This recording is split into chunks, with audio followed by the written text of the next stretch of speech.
political analyst. Indeed, correct. And a former European Commission monitor. That's correct. Wow. Yes, yeah. Hey, great to have you with us. We're going to talk about Brexit very shortly, but they're going to be discussing all sorts of things, exactly, including President Trump.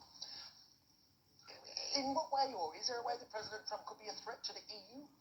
Well, I think we've seen President Trump's comments prior to his inauguration, since his inauguration, he's been saying that since Brexit, he thinks and perhaps even might want other countries to leave the EU. So, of course, there's a certain fear amongst the EU member states that after the UK leaving, with electoral challenges coming up in countries like the Netherlands, France, and Germany, there's a certain fear about that. So yes, of course, they are concerned, and we saw this manifested earlier in the week in President Donald Tusk, the other Donald, President of the European Council, in his statement, basically saying to the European leaders, united we stand, divided we fall. So there's a lot at stake right now, and it's one of the things, the future of the EU, which we discussed at the afternoon session of today's meeting. Well, that's what I wanted to ask you about, because the UK Prime Minister Theresa May, she'll be there this morning, but then she leaves at lunchtime, and in the afternoon, the 27 states are going to discuss the future of the EU. What do you think is going to be on the agenda? Well, it's interesting. There's actually this morning's session, the afternoon session, in many ways they're inextricably interlinked. This morning's session is on migration, especially the Libya to Italy and Malta route. In fact, yesterday the Libyan Prime Minister had talks both with Donald Tusk as well as the Italian Prime Minister.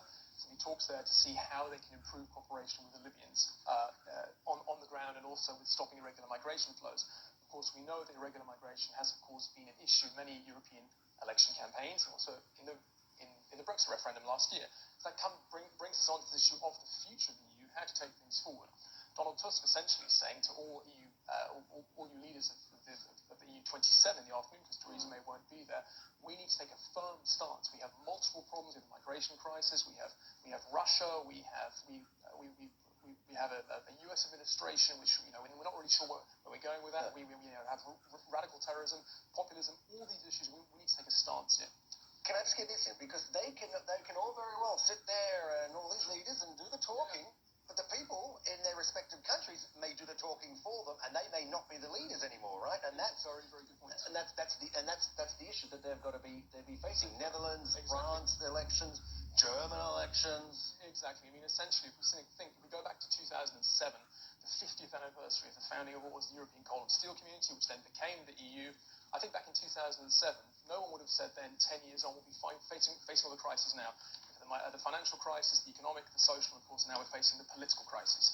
And this is something that all EU leaders will be aware of. So yes, they may well come up with some ideas and suggestions about how to tackle migration, how to take the EU forward.